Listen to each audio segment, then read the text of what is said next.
Grab your scissors, we're cutting out the sewing pattern, but don't use these scissors, we want paper scissors.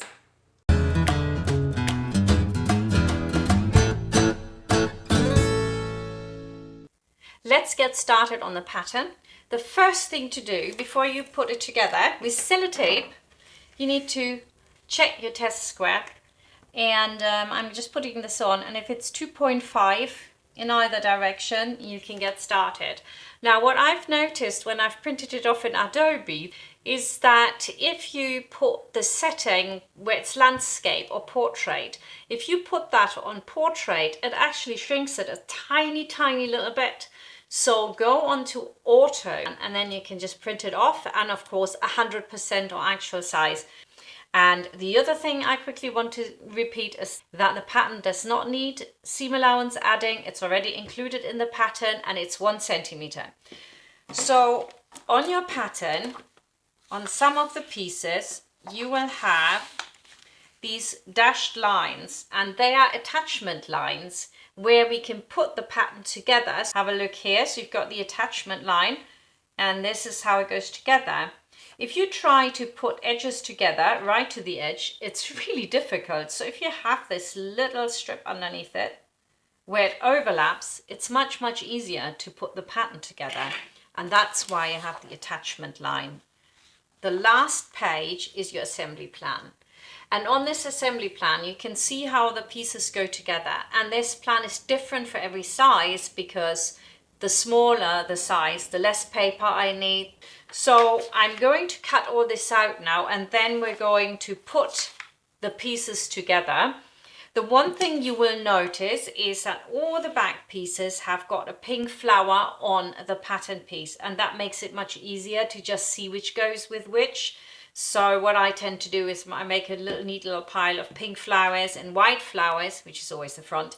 The rest of it doesn't have any flowers on it. It doesn't need it. There aren't that many pieces, and you know immediately they're neither front or back, right? And the bib, for example, has 2 pieces, so it's not necessary. So I'm going to cut this out, and I'll see you back in a tick. Welcome back. I've cut everything out, and I'm going to demonstrate how to put pieces together using the back piece. So I'm grabbing everything that has a pink flower on it. And we've got back leg A, back leg B. I'm going to just sellotape those together along the lines. You've got these little diamonds on there as well, which need to line up, and then you know that goes together. It's a good way of doing it, just in case you have something that isn't the right one. You know straight away, because that won't match up. Then now we're going to attach. Hang on, we have A, B, so we now need C and we need D. If you look at your little chart here, you can see C and D. So we'll put those together first. You can basically check back if you're not quite sure how this goes together. There we are. Just pop these on. I quite like it. It's like a little puzzle. And it certainly is way easier than all those lines. Oi, oi, oi. I have multi-size patterns for the ladies. It's somewhat more important to have all the sizes on one piece of paper, so you can slightly change the pattern as need be. With children's patterns, it really isn't that drastic. And most of the time, especially with my patterns, you don't need to make drastic changes. If it is a fitted garment, I offer it in a wide, a small, an extra small, so you are fine. For children, this is, I think, the easiest way to do it, and it's very beginner friendly, I think. So, right, I've gone down to E. Let's get this together as well. And then finally, oops, pull this over, and then finally I've got back leg F here. There we go. And that would be concluding my back pattern. So it's very simple to do this. We'll do the same with the front. We put A, B and C together, and because this is a children's pattern, there isn't so much to put together because of course it's small sizes, so most of it actually after this does not need attaching. We have got the bib still to do. Then we can start explaining to you each one of these pattern pieces. See how quickly this goes together? It really doesn't take very long like this. I developed this method when I was teaching sewing courses, and if people bought a pattern, or I bought a pattern in, of course it was a multi-size, and I had like 10 people there. I didn't want to buy 10 patterns.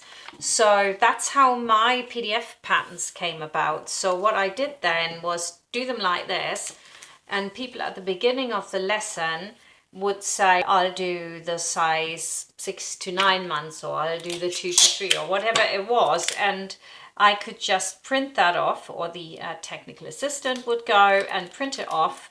And then everybody could sit in their little space and cut it all out while they were having a cup of coffee and chatting away merrily. And everybody had enough space to put these things together as well. We are good to go. The first thing is with both of these, front and back actually. Let's look at this both together. You have 3 different lengths. So you have the full length. That length I would do in the winter, or if you want to roll it up. And then you've got the ankle length, which is your spring, summer. And then of course you've got the shorts for when it's warm outside. And if you don't want to put the snap placket in, you cut out along this dashed line. And most pants, if you look at any pants, it has got a pretty steep curve here, and then it doesn't get so scooped in the front ever, because it just doesn't sit right. But for this pants you need to do it because of the snap placket that goes on here. So minus the seam allowance, if you look at that, that's really where the line becomes curved. And so to get the snap placket in, it had to be more scooped. So when you don't want that snap placket in, the last thing you want is a really big scoop in the front. It looks horrible. It doesn't fit very well then. It only fits if you do this. Okay, so what you do then is you cut along the first dashed line here. That is only on the front. The back is naturally always very scooped to go around the little bump. And so we can leave that as it is. So if you want to make this now without the snap placket, then you'd cut off along here. That's that one. Then this also has got pockets. The front has pockets. So you've got a pocket lining, which will go on here. And if you are doing the pocket, then you can cut this part away. There we go. But it's always good to have that in here, instead of just cut away, just in case you want to do something different, like no pocket or a different pocket, different shape, so you can redraw it easier. So you have got your pocket lining, and that goes on here, sewn on. I love this little corner here. I think that's really nice. Turn it around and it'll sit in here, and we do that in a really nice contrast fabric, like I did with my example in here. Look, you've got that being out. It's really nice. There we go. Anyway, that's what we want to do. So you've got the pocket lining in a contrast fabric, and then the actual pocket of course has to be done in denim, and so the denim goes right underneath this right there, and that's it. The other thing you might notice is we've got these hem points coming out, and that's because when you fold up the hem, right, you want the sides to marry up. You don't want that to be too tight. Let's say I'm doing the full length, and I can fold these over here. You don't need to cut these out, of course, because they only correspond to the size that you are making. So fold those over, and then the same here on the back. You can fold over or under the hem kicks. I could just fold those away for cutting out. On the back we have got a few extra pieces. Number one, we've got the back facing, which goes on here, fits on exactly, apart from at this point here, we've got a 1 centimeter seam allowance on the center back in this area, and we don't need it. Of course we don't. It has to be cut on the fold, and the same as I did here, I would do it in a really lovely contrast, and the same will go for the bib. It's so, so cute. And then we also have a back patch pocket. Now, when you do your patch pocket later, you can fold over along these lines, create a template so that we can iron our pocket easier. Or you very neatly, once you've cut the pocket out and use that as your template. Whichever way you want to do this. And then you can use the gap that exists there to place your pocket and make sure it's in the right position. We also have these really cool extra pockets underneath it here. They're good for nothing, but they look cool. And they will sit right on here. Again, you've got that marked. The one thing you might notice is that the upper pocket has not got a dashed line for folding here. And that's because, watch this, when I put these pockets together, this one will simply slot into that one. The reason being for this is so that it's flatter down here. You don't need an extra layer to fold over, right? The less you have, the better. And then on this side, this will be folded over, and then we've got our perfect pocket which fits in there, and this will go over the top.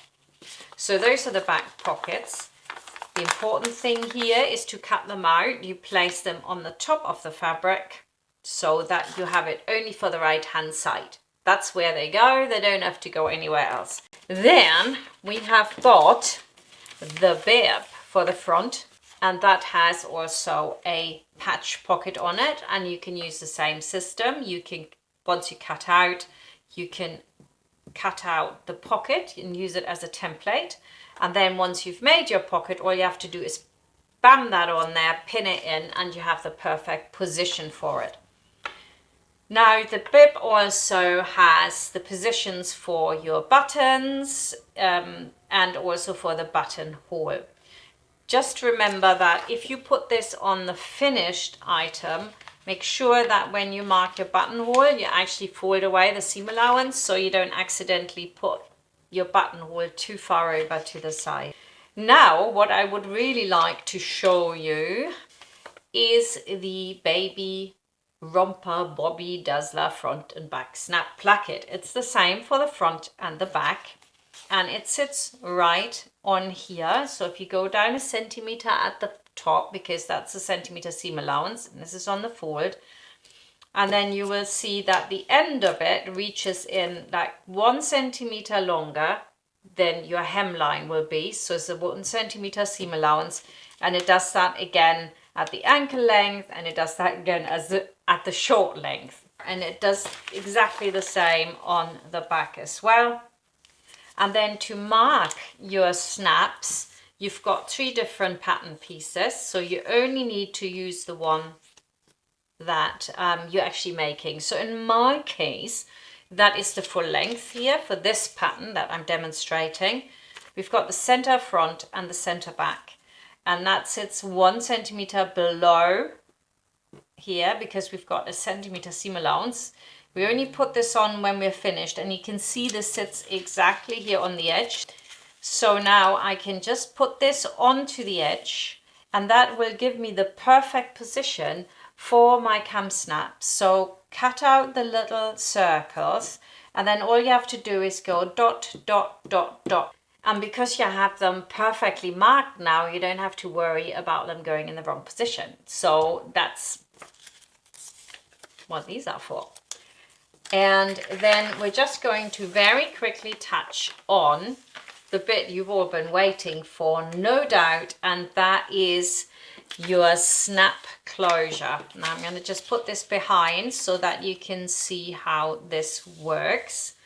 Right, and I need my bib, and then here we've got a centimeter less, of course, because you've got the seam allowance there. Okay, so it sits a centimeter below that. Now let's put this together how it would be. Here we've got the facing, and then we're going to grab the front placket, which is only serged at the bottom. There it would sit right like that, and that'll sit exactly opposite of the facing.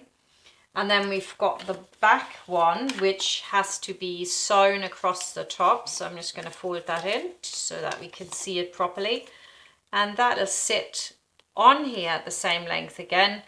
And then we've got the seam allowance of a centimeter. This all lines up perfectly so that when it's finished, it gives you this look. So this here is that placket, and then you've got the front placket underneath it, and you've got the facing sitting beautiful on it as well. And here we've also got a little stitching line marked, and it's just to make it easier for you guys to do this, so that when we are sewing this all together, we sew down here, and instead of going straight down, we come out. And you can see it here, it's in the seam allowance. And that's it. So I look forward to cutting this out now with you, and I'll see you in the next chapter. If you are watching this via YouTube, then you want to find the playlist, which is linked below the video description, and join us in the next video where we're going to cut out the Bobby Dazzlers. If you want to find out more about the Bobby Dazzler dungarees, and this is the only video from the course you've seen, you can watch everything else just by going in the video description. Click on the playlist and you can watch everything from the start, including all the bonus features. Alternatively, click on that info button there, which will also take you to the playlist. And there's also a link to my website where you can purchase the pattern, and a link to my Etsy shop if you prefer to make your purchase on there. Thank you all for watching, and I'll see you next time.